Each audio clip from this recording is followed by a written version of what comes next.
This is a patron-requested theological analysis from one of my patrons on Patreon, and this one is well-timed, perfectly requested, right when the third Maze Runner is about to come out. This fits perfectly within that genre. Here it is requested, The Hunger Games.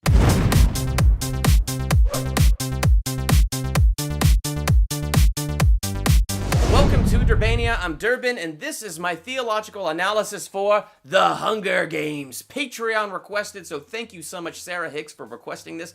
Thank you so much for your support. It means more to me than you know. If you would like to support Durbania and check out the different levels of giving and the different rewards for those levels, I have the link to my Patreon page below in my description. To me, The Hunger Games is this awesome picture of something Jesus said. The eye is the lamp of the body. So then, if your eye is clear, your whole body will be full of light. But if your eye is bad, your whole body will be full of darkness. If then the light that is in you is darkness, how great is the darkness? In other words, if you think that the darkness that exists inside of you is light, then oh, how great and how deep is that darkness. This is where, to me, the capital is. The darkness that is in them, they think is light. And so how deep and how great and terrible is that darkness. In fact, the capital, the way they rule, it reminds me of Satan. Satan's great sin that caused him to fall was pride. He felt he deserved to have his throne high above God's throne, that he should be the king and the ruler of all. And that type of selfishness and evilness is bad. And we see that with the capital. It's bad. I mean, when you look at Districts 1 and 2, the districts that are the closest to the capital, they look at the Hunger Games as a pageant of glory and honor. It's kids killing kids. That's what it is. But Districts 1 and 2, when they look at it, they think, how honorable. And they train their kids up to be fighters, to be volunteers, to volunteer themselves to go into this, to win their honor. How deep and deceitful is that darkness? Because when you look at President Snow, when you look at the Capitol, they're smart. They're wicked, evil smart. Year after year, they use the Hunger Games to break the spirits of the 12 districts. That way, the districts will be forever reminded never, ever to rebel against the Capitol ever again. But with having one victor, it ignites just enough hope in them that they won't stop working, that they won't just stop doing what they're doing. It's genius. It's evil, it's manipulative, it's wicked. It's using hope, which is a great thing, and using it as a tool to put people under their control. This is what Snow's doing. This is what the Capitol's doing. This is the deep darkness that they're putting out there. This is the deep darkness that Districts 1 and 2 eat up as light. But we see this through the perspective of Katniss Everdeen. We see this through our district. Through her eyes, District 12 becomes our district. So this is an outlying district. So Districts 1 and 2, they live in the lap of luxury and things like that. But I mean, they've fully embraced kind of the evilness of the Capitol. But you have District 12 that is far away from the Capitol. They haven't fully embraced it, but they're constantly feeling the impact of their spirits being broken year after year after year. And so basically, their whole lives are wrapped around to do the jobs that the Capitol gives them to do, and then the rest of that time is doing what they have to do to scrape by so they can just eat and live. So they have no life in of themselves. But the darkness that the Capitol keeps putting in front of them and pushing down their throats, something that they do eventually let in, it is that idea that they are broken. That they are a broken people that have no ability and no power to throw that yoke off and live free lives. And they're accepting this. And so when you look at District 12, it's a district of broken people. Even Katniss Everdeen is a broken person. I mean, it's Peeta who knows how to work the crowds and look good on TV. It's Katniss that kind of gives off a kind of coldness. But even though Katniss gives off this coldness, and I think she gives off that coldness because, well, she's broken. District 12 is broken, so she's got the big brokenness on her. Her family is broken because her dad died in a miner's accident and her mom has just checked out completely, so the burden of raising her little sister has fallen on her. So she's totally broken with these heavy weights on her and all kinds of stuff. This is why she's kind of cold. But Katniss Everdeen, this character that is kind of cold, becomes the symbol for the rebellion. She becomes the thing that lights the spark, that lights the fire to throw off this oppressive yoke so that the people can live free. So what about her ignites this flame? I think it's three big things that ignites the flame. I volunteer! I volunteer! I volunteer as tribute. Number one, Katniss is a volunteer. And I think this is probably one of the most important things. Her little sister, Primrose, not even a teenager, I think, first year putting her name in the bowl, and her name gets drawn, and she has to be a contestant. Going up the careers from Districts 1 and 2, what chance did this little girl have? Her name being drawn was her name being picked for death at such a young age. This is why Katniss being a volunteer is so crucial, and why it was so crucial that the world saw her volunteer. Because there hasn't been a volunteer from those outlining districts. But she volunteered. What did this volunteerism show? It showed love. Not a soap opera, dramatic, over-dramatic, whatever love or what. No, it showed real, genuine, self-sacrificing love. She put value on her little sister's life.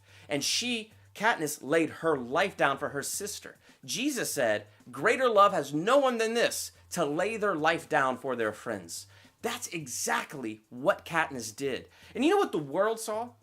They saw value. They saw a human being place high value on the life of another human being. A value greater than the value the Capitol puts on them. Something that reignites life back in their spirits because it's true. It's genuine. It cost somebody else something else, but they paid that price because they were worth it. It was an incredible sacrifice that she made. And that's the first thing that made her this symbol. Because now they are reminded there's value. We have value. Number two, Rue. So Katniss and Rue, they strike a bond really quick. You read the book, you watch the movie, it's easy to see why they had this bond. Rue is Prim's age. She sees Prim in Rue, so she has an automatic liking towards Rue. And Rue just looks up to Katniss and respects Katniss for the sacrifice that she made for her sister. And so they strike up this friendship, this bond, and they become a team for just a short time while they're out there in the field, while they're out there in the woods, when they're out in the games. And when Rue is killed, we watch Katniss mourn. And she doesn't mourn for the cameras. She doesn't mourn to look sympathetic towards an audience.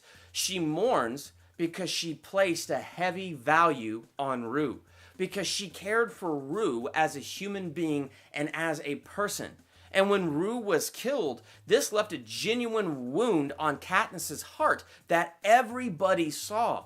And when Rue was dead, she put flowers all around her body and arranged it, showing Rue the utmost respect. This gesture was so strong that in District 11, a riot was started against this government. This became something that showed them again what real love looks like, what real value looks like. It began to remind them what real hope is, what real life is, and that they had been taken in lies for too long. It's interesting how the truth will set you free. It's amazing how genuine self-sacrificing love will make a huge difference. Number three, Peeta and Katniss. And I don't mean they're pretending to be in love and pretending to be star-crossed lovers. That wasn't genuine. That was soap opera stuff.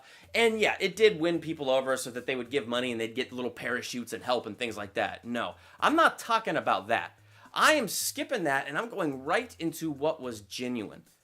So you had the gamers that lied. The gamers said, hey, you know what? For this Hunger Games, we will go ahead and let two people be crowned so long as they're from the same district. Again, this was to play on the star-crossed lovers thing and the shallow thing that they had played up before going into the games. And so they did that for entertainment value. And so you get to the end of this and all that's left is Katniss and Peeta. And then the gamers take away what they said and they said, okay, only one can win. You know, this was almost brilliant on the part of the whole gamers because it was, again, something to break their spirits. So they just saw what Katniss was doing. They saw Katniss truly loving Rue, truly loving her sister, and they're seeing how that real love is inspiring people. And so what they want to do is break that inspiration. What they want to do is put that love on the line. They want to bring it down to life and death and show that that love is shallow, that love is fake, and that love isn't real. They wanted to show that because they wanted to say, okay, now only one of you could come out, and they wanted us all to see Katniss and Peeta try to kill each other. Because that would kill their spirits. That would kill everybody's spirits all over again.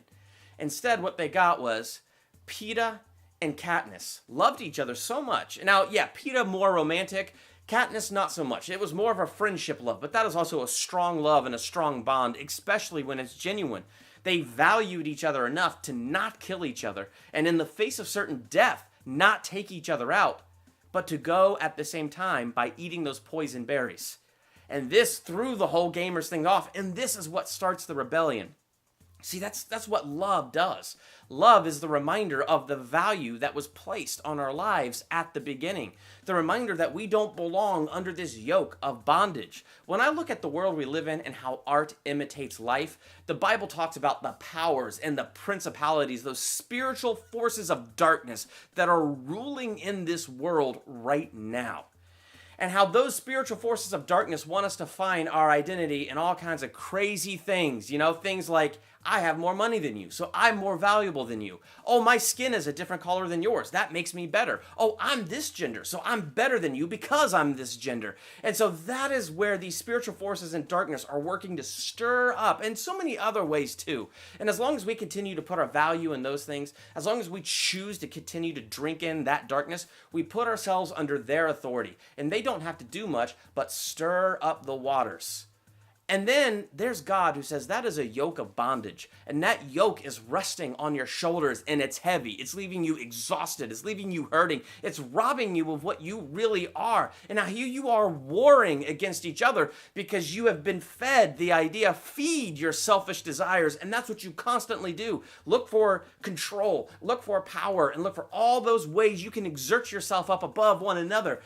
You're wearing that horrible yoke and it's tearing you all down. But what does God do? God who actually has a throne above all other thrones. God who actually is king of everything because he made everything. Didn't just say the words, I love you. He gave everything he had. God the Son, Jesus, came to this earth and died for you and me. He surrendered himself to those dark forces in this world. He surrendered himself there and died for you and me. So we saw that love was more than words. We saw that that love was genuine. It was put to the test, and he gave his life for us. When he came back to life 3 days later, that was us knowing, number one, he is everything he said he was, and number two, he defeated those spiritual forces. He defeated that darkness, and he defeated the last enemy, death itself. So now the hope that he gives us is the greatest hope we could ever fathom. Now, those spiritual forces in darkness, they don't have control or authority over us. The only authority they can exert is when we continue to buy what they're selling and accept that into our hearts and believe the darkness they're trying to give us.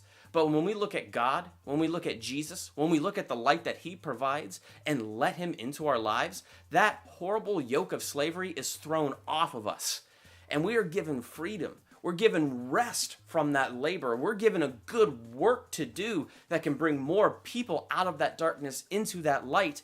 And that's what God wants. He wants you to remember you're valued. He wants you to remember you're loved. He wants you to remember he made you in his image. In other words, he made you to be his kid, to be his child. And he cares about you far more than you can ever fathom. And he didn't just say it. He showed it. That love is real, and that love will inspire the hope to kick off that yoke of slavery. So as we walk in this world, we get to walk free.